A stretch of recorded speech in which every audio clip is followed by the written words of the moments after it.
It started with a dare, as these things often do. Rachel and Mark Weaver were amateur ghost hunters who'd spent years chasing fleeting shadows and dubious EVP recordings. But when they stood before the black wrought-iron gates of Stephen King's house in Bangor, Maine, its intricate, spiderweb-like design framing the blood-red mansion, it felt different. The air was heavy, the shadows deeper, and the silence unnatural. Locals had warned them. "It's not Stephen King you have to worry about," said the clerk at the gas station. "It's what he may have invited in." They laughed it off. After all, King had written dozens of stories about haunted places. His own house couldn't possibly be one of them.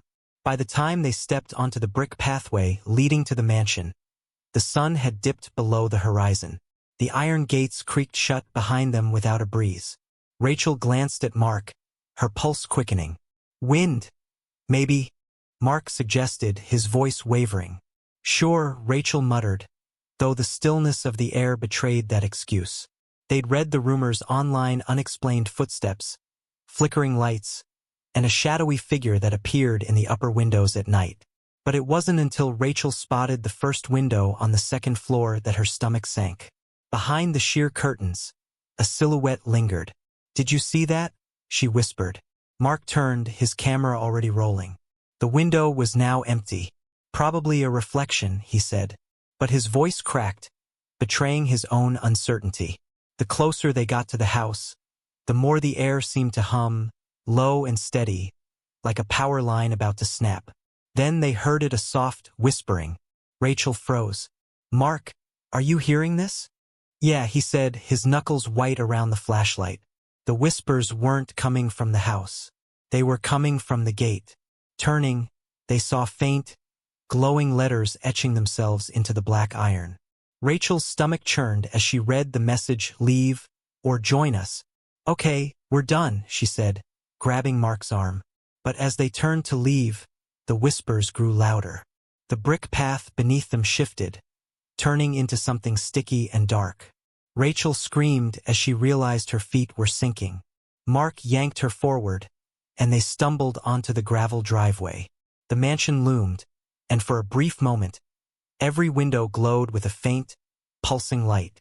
Mark aimed his flashlight, and they both froze. A figure stood in the doorway, a man in a black suit, his face obscured by shadow. "Who's there?" Mark shouted. The man didn't move. Then, as if pulled by invisible strings, his head tilted to the side, unnaturally far, like a marionette. Rachel felt her legs give out, but Mark pulled her up. "Run," he shouted. They bolted back to the gate, only to find it locked tight. The whispers had turned into laughter, high-pitched and childlike. Rachel banged on the iron bars. "Let us out." The glow from the house intensified, and they turned to see dozens of figures now standing in the windows, their hollow eyes watching them. "Mark," Rachel sobbed, "we're not getting out." In desperation, Mark hurled the camera at the gate. The iron bars groaned, and, to their shock, the gate creaked open. They didn't look back as they sprinted to their car. But as they peeled out onto the street, Rachel glanced in the rearview mirror. The gates were shut tight again, and a single figure stood behind them, watching. A man in a black suit. When they reviewed the footage later, the whispers were there, clear as day. But one voice stood out among the others, low and guttural. "Come back. You belong to us now." They never did return to Bangor. But sometimes, late at night, Rachel swears she hears whispers outside her window, soft, childlike laughter, calling her name.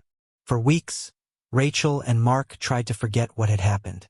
The footage they captured went untouched, shoved into a drawer like a cursed relic. Yet, forgetting wasn't easy. Rachel began to notice small, unexplainable changes in their home. Doors she swore she'd closed were ajar in the morning. The hallway mirror had a faint smudge, like a handprint too large to belong to either of them. Mark dismissed it as stress, but Rachel's unease grew with each passing day. Then came the dreams. Rachel found herself standing before Stephen King's house again. But this time, she was alone. The iron gates loomed larger than before, and the house pulsed with a dim, red glow. Inside, shadowy figures beckoned her forward, their movements jerky and unnatural, like stop-motion puppets. She'd wake up drenched in sweat, the sound of whispers echoing in her ears. Mark had his own nightmares but refused to admit it. His temper grew shorter, his face pale and drawn. He spent long hours staring at his camera, muttering under his breath. When Rachel finally confronted him, he snapped, "It's not just in our heads. Okay? Look at this." He played the footage they'd recorded that night. The whispers were louder now, almost deafening. But what made Rachel's blood run cold was the moment the gate locked behind them. There was no wind, no movement of the iron, it simply shifted, as though alive. "Watch this," Mark said, his voice trembling. He fast-forwarded to the part where they'd fled to the gate. As Rachel banged on the bars, the footage caught something she hadn't seen that night. One of the shadowy figures had followed them. It stood just beyond the glow of their flashlight, its features blurred but unmistakably human. "It's been here all along," Mark whispered. "What do you mean?" Rachel asked, her voice shaking. Mark leaned back in his chair, his hands trembling. I think something followed us home." That night, the whispers returned. They weren't faint anymore. They were loud, coming from every corner of the house. Rachel bolted upright in bed, clutching Mark's arm. "Do you hear that?" she hissed. Mark nodded, his face pale. The whispers formed words now, urgent and rhythmic. "Come back. Come back. Finish what you started." Then came the knock. 3 sharp raps on their bedroom door. Mark grabbed a baseball bat from under the bed, his knuckles white. Rachel clung to his arm as they approached the door. When Mark swung it open, the hallway was empty. But the whispers had grown louder, now coming from the living room. They descended the stairs together, hearts pounding. The living room was dark, except for the faint glow of the television. On the screen was static, but within the static, a shape began to form. A face. Not just any face, it was the man from the house. The one in the black suit. His head tilted at that impossible angle, his hollow eyes staring straight at them. Rachel choked, backing away. The man's mouth moved, though no sound came out. Then, in the static, the whispers returned, clear as a bell. "You've seen us. Now they will see you." The television shut off, plunging the room into darkness. When the lights flickered back on, the air was freezing, their breath visible in the dim glow. Rachel turned to Mark, her heart thundering. "We need to go back," she said, her voice barely audible. Mark stared at her, horrified. "You're out of your mind." "No, think about it," she insisted. "It started there and it'll end there. It's the only way." Before he could respond, the room filled with the sound of footsteps, dozens of them, heavy and deliberate, echoing down the hallway. They froze, their eyes darting to the staircase. Rachel whispered, "Mark, we're not alone. Don't forget to subscribe and like if you liked this story." The footsteps halted at the bottom of the staircase, just out of view. Rachel gripped Mark's arm, her nails digging into his skin. The air grew colder, almost suffocating, and the faint scent of iron filled the room. Mark raised the bat, his voice trembling. "Who's there?" No answer. Then the whispers returned, louder and more distinct, overlapping like a chaotic symphony. Amid the dissonance, Rachel could make out fragments. "They know you now. Finish it. The gate opens both ways." "What does that mean?" she whispered, her voice cracking. Mark shook his head, backing toward the front door. "We're leaving. Right now." They rushed out into the night, the cold air biting at their skin. Mark fumbled with his car keys, but when he tried to start the engine, nothing happened. The dashboard lights flickered, and the radio crackled to life. Static filled the car, and then the whispers emerged again, clearer than ever. A single voice cut through the chaos, deep and commanding, "You can't run. You belong to the house." Rachel screamed as the windshield fogged over, a handprint appearing from the inside. Mark grabbed her hand, yanking her out of the car. "Forget it. We'll run," he shouted. They sprinted down the street, but no matter how far they ran, the air felt heavy, as though the house's shadow followed them. The streetlights flickered overhead, and the world around them seemed to warp. Houses stretched unnaturally tall, their windows dark and watchful. Rachel gasped, skidding to a halt. Mark, look, ahead of them, the iron gates of Stephen King's house loomed, as if they'd never left. No, no, no, Mark yelled, spinning around. But the road behind them was gone, replaced by the same brick path that led to the mansion.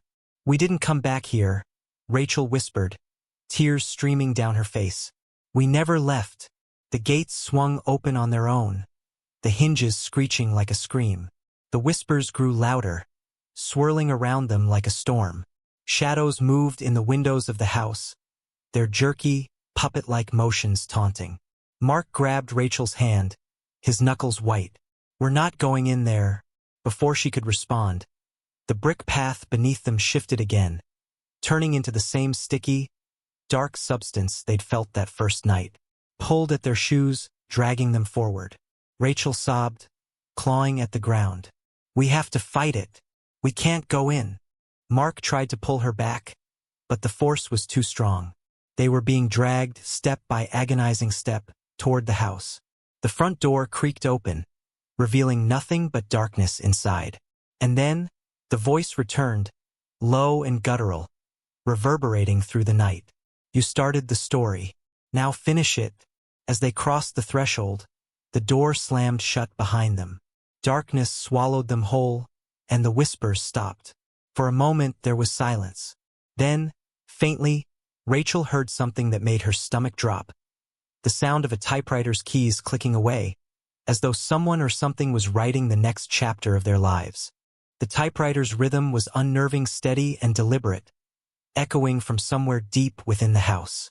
Rachel and Mark stood in the darkness, frozen, their breaths shallow. The air smelled of damp paper and something metallic, like old blood. Who's there? Mark called, his voice a fragile whisper that disappeared into the void. The typing stopped. The silence pressed down on them, suffocating. Then came the sound of slow, deliberate footsteps, impossibly loud, as if the house itself amplified them. They echoed from every direction, growing closer. Rachel clutched Mark's arm, her voice trembling. We're not alone. From the darkness ahead, a faint light flickered to life, a pale, sickly glow spilling into a hallway lined with bookshelves. The books were ancient, their cracked spines labeled with strange symbols. As they hesitated, the typewriter began again, this time faster, more frantic. We can't stay here, Rachel whispered. We have to find a way out. Mark nodded, but his eyes were locked on the glowing hallway. Maybe that's where we're supposed to go. Rachel's stomach turned. No, that's exactly what it wants. The floor beneath them creaked, and they felt a vibration, faint at first but growing stronger. Mark grabbed her hand and pulled her into the hallway, the only lit path in the house. As they ran, the whispers returned, but now they weren't just voices. They were names. Rachel, Mark. The sound of their own names sent a chill down Rachel's spine. How does it know us? It's been watching, Mark said through gritted teeth, his grip tightening. The hallway seemed endless, twisting and shifting. The books on the shelves moved, pages fluttering despite the absence of wind. Rachel glanced at one as they passed and froze. Wait, she gasped, pulling Mark to a stop. The book was blank, save for a single page. On it was a photograph of them standing in front of the gates, captured in perfect detail. Beneath it, in sharp, typewritten letters, was a date, tonight. Mark ripped the book from the shelf, his hands shaking. This doesn't make any sense. How? The typewriter stopped again, and the footsteps resumed, closer now. A shadow appeared at the far end of the hallway, tall and thin, its form flickering like static on an old television screen. Rachel's voice broke. It's coming. Mark shoved the book into his jacket and pulled her forward. The hallway opened into a vast library, its ceiling disappearing into darkness. In the center of the room sat an antique typewriter, its keys moving on their own. Mark stepped closer, drawn to it. This is it, he whispered. Don't, Rachel warned, her instincts screaming. But Mark reached out, his fingers trembling as he touched the machine. Instantly, the typewriter stopped, and the room fell silent. The pages of the books around them began to rip free, swirling in a violent storm. The shadows in the corners of the room grew darker, deeper, alive. Mark stumbled back, clutching his head. "It's in my head, Rachel. It's—" The typewriter began again, but this time it wasn't random. Rachel saw the words forming, one after another, as though dictated by an unseen force. "The house knows you. The house owns you. There is no escape." She grabbed Mark, shaking him. "We have to leave. Now."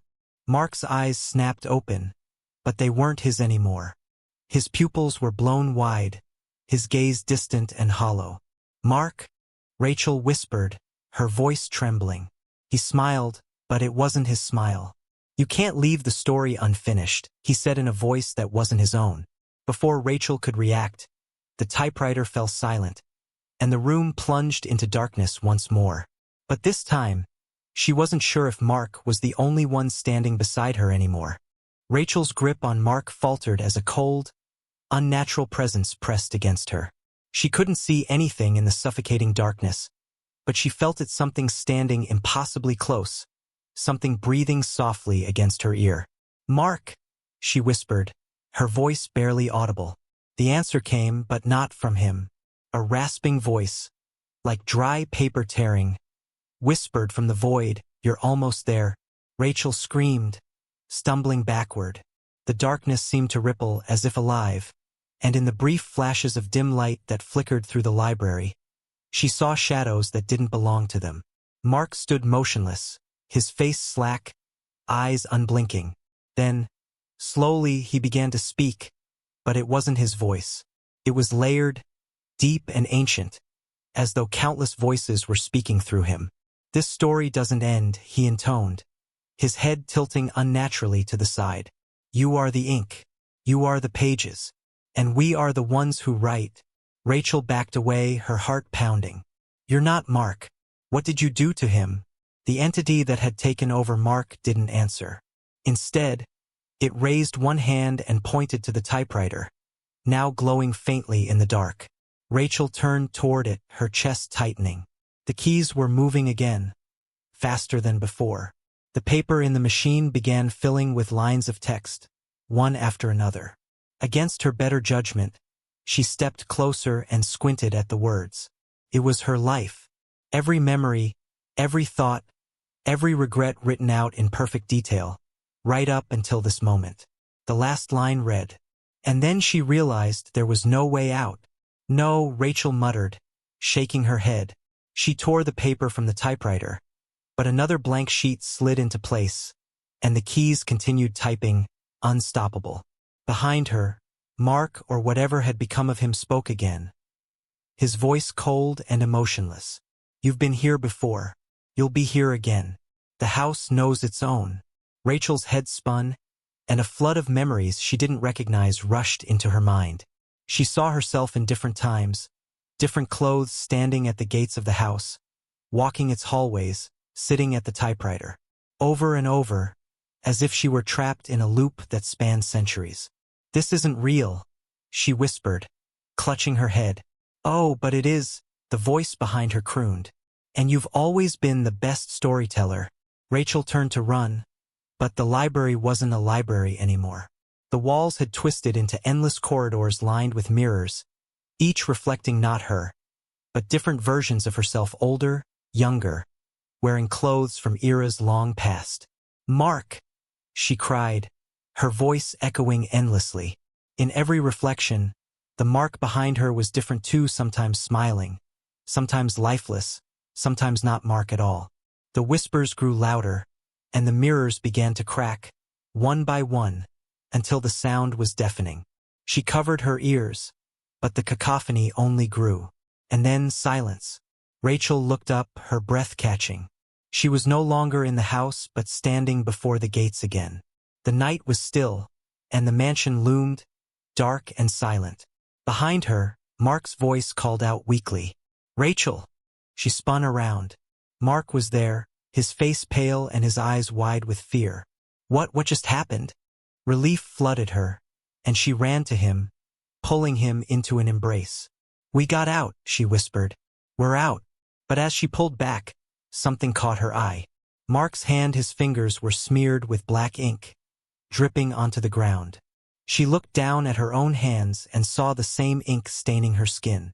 Before she could speak, the gate creaked shut behind them, and a voice whispered faintly in the wind. "The story's just beginning." Rachel and Mark stared at their ink-stained hands, their breaths quickening as the chilling realization settled over them. The house wasn't just a place, it was alive. A predator that ensnared its prey in a never-ending narrative. "We have to leave," Rachel said, her voice shaking. For real this time, but as they turned toward the street, they froze. The road was gone, replaced by an infinite stretch of mist-shrouded forest. The iron gates behind them rattled, and the whispers returned, louder and more insistent. Mark grabbed her hand. "Run!" They sprinted into the fog, the world around them dissolving into a dreamlike haze. The whispers pursued them, weaving through the trees like hunting wolves. Rachel's legs burned, but she couldn't stop, not until she saw a faint light ahead. Bursting through the fog, they found themselves standing in their living room. Everything looked normal, their furniture, their belongings, but the silence was suffocating. "We made it," Mark gasped, collapsing onto the couch. Rachel wasn't so sure.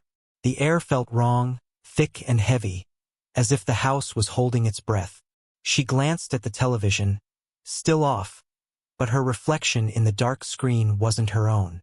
The face staring back was older, worn, and tired. "Mark," she began, but he wasn't listening. He had picked up his camera, flipping through the footage from their night at King's house. His face paled as he scrolled. "This isn't what we filmed," he whispered. Rachel looked over his shoulder. The screen showed them entering the house, but it didn't stop there. It showed them trapped, screaming, pounding on the walls as shadowy figures surrounded them. It ended with the two of them seated at the typewriter, their eyes vacant, their hands black with ink. The screen went dark, and the whispers returned, now coming from everywhere. Rachel turned to Mark, her heart sinking as she saw his eyes glaze over, his mouth curling into a twisted smile.